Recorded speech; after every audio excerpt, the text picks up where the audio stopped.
ಬೆಳಗ್ಗೆ ಕ್ಲಾಸ್ ಇತ್ತು. ಕ್ಲಾಸ್ ಬಂದು 8 ಗಂಟೆಗೆ. ಇವಾಗ 7:50 ಟೆಂಪ್ರೇಚರ್ ಮೈನಸಲ್ಲಿದೆ. ಸ್ನೋ ಒಳ್ಳೆ ಮಳೆ ಥರ ಬರ್ತಿದೆ, ನೀವೇ ನೋಡ್ಬೋದು.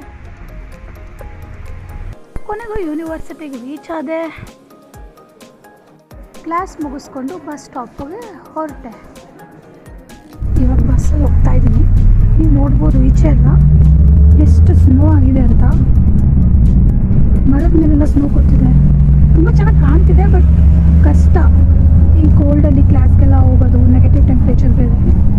ಸೊ 2-3 ಲೇಯರ್ ಜಾಕೆಟ್ ಹಾಕ್ಕೊಂಡು, ಬೂಟ್ಸ್ ಹಾಕ್ಕೊಂಡು, ಸ್ನೋ ಬೂಟ್ಸ್, ಗ್ಲೌಸ್ ಎಲ್ಲ ಹಾಕ್ಕೊಂಡು, ತಲೆ ಕ್ಯಾಪ್ ಹಾಕ್ಕೊಂಡು ಹೋಗ್ಬೇಕಾಗುತ್ತೆ.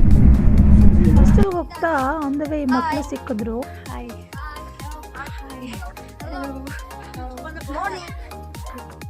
ವಿಂಟರಲ್ಲಿ ಇನ್ನೇನಪ್ಪ ಪ್ರಾಬ್ಲಮ್ ಅಂದರೆ, ಇಲ್ಲಿ ಕಾರ್ ಮೇಲೆಲ್ಲ ಈ ಥರ ಸ್ನೋ ಕುತ್ಬಿಟ್ಟಿರುತ್ತೆ. ಯಾರಾದರೂ ಹೊರಗಡೆ ಹೋಗ್ಬೇಕಂದ್ರೆ 10-15 ಮಿನಿಟ್ಸ್ ಬೇಗ ಬಿಡಬೇಕಾಗುತ್ತೆ ಇದೆಲ್ಲ ಕ್ಲೀನ್ ಮಾಡೋದಕ್ಕೋಸ್ಕರನೇ.